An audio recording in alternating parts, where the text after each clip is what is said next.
Parlons maintenant des outils de déformation. Dans Photoshop, on a des outils de déformation. On en a déjà vu deux précédemment. On va voir la suite aujourd'hui. Et maintenant, on va quand même souligner que pour déformer un objet ou alors une image dans Photoshop, on a deux manières de le faire. On a la première qui sera de déformer une image pixelisée. On a plutôt aussi la manière de déformer une image dynamique. On va débuter par l'image dynamique. Comme là tout de suite, j'ai une image que j'ai importée sur mon plan de travail et qui s'appelle PP, qui veut dire photo de profil. Et là, je vais faire CTRL D. Et je fais un clic droit. J'ai ici mes différents outils de déformation. Donc, j'ai le mot Tessil. Comme ça, si je clique dessus, voilà en fait comment je pourrais déformer mon image. Et voilà, si je clique même ici, voilà, c'est en fait une redimension, un redimensionnement qui garde en fait les propriétés, qui garde les mêmes propriétés ou alors qui garde la même proportion. On va voir maintenant la rotation comme son nom l'indique. Donc, si j'essaye de bouger après avoir sélectionné un angle, voilà, on aura tout simplement la possibilité de faire roter notre image comme ça. Je vais annuler et on revient comme ça, prendre encore plutôt maintenant l'inclinaison. Voilà, là on pourra en fait incliner notre image. Vous voyez, comme ceci. Voilà, ça peut nous aider aussi à avoir de la perspective, pourquoi pas, si on souhaite. Et voilà mon image que j'incline et je viens réobtenir un autre résultat par ici. Je vais annuler et une fois de plus, on va venir maintenant prendre la perspective qu'on a déjà vue précédemment. Voilà, la perspective en fait, lorsqu'on va cliquer sur un point, on va essayer d'entrer horizontalement, voilà, dans l'image ou alors essayer d'en sortir.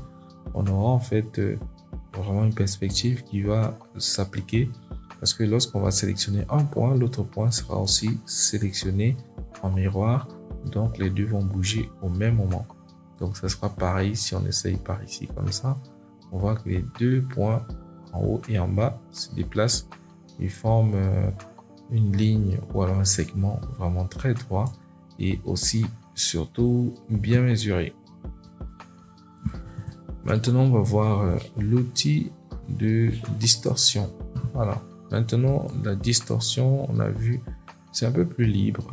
Voilà, ça peut nous permettre de facilement adapter un bloc ou une image à une situation, c'est-à-dire peut-être comme on a vu précédemment avec les roll-up, les affiches, comment par exemple adapter rapidement sur une plaque publicitaire, etc.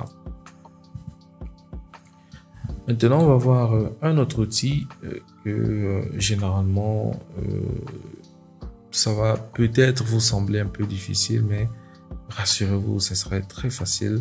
Alors ici, on va voir l'outil de déformation. Et on voit ici d'ailleurs que lorsque j'ai cliqué sur celui-ci, on a directement ici d'autres éléments qui sont activés. Donc, fractionner la déformation à l'horizontale, à la verticale et en travers. Donc, on va rester ici sur déformation. Et là, en fait, on a des lignes, on a des points. On a aussi une grille qui s'est affichée directement sur l'image. Ceci nous permettra en fait de vraiment déformer l'image. C'est-à-dire que si je prends ce point-là, je pourrais déformer mon image comme ça. Je pourrais déformer par ici, vous voyez. Voilà. Je pourrais créer une sorte de cercle à l'intérieur, un petit tourbillon. Voilà, comme ça. Et si on a des petits points d'ancrage, on peut même lever. Pareil ici, comme ça. Ok, voilà. On a des petites choses comme ça qu'on peut faire avec ça. On peut venir prendre ici des angles. On peut tourner comme on veut. Voilà, ça nous donne des résultats un peu façon. Maintenant, on a parlé des outils de déformation à utiliser sur les calques dynamiques. Ça veut dire quoi? Parce qu'il y aura une différence avec les calques pixelisés. Donc, si je viens cliquer sur OK, par exemple ici, lorsque je veux venir une fois de plus faire ceci, comme ça, vous voyez, voilà, je vais venir sélectionner ici. On a la possibilité de retrouver toujours notre image qu'on a vue dans une des leçons précédentes.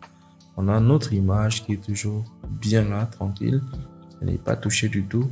Et voilà, on pourra bien évidemment travailler ici, modifier pas mal de choses. Par exemple, je pourrais venir ici ajouter un calque ou alors, je sais pas trop, je vais mettre une teinte. Je vais ajouter une teinte verte ou rouge. Voilà, comme ça.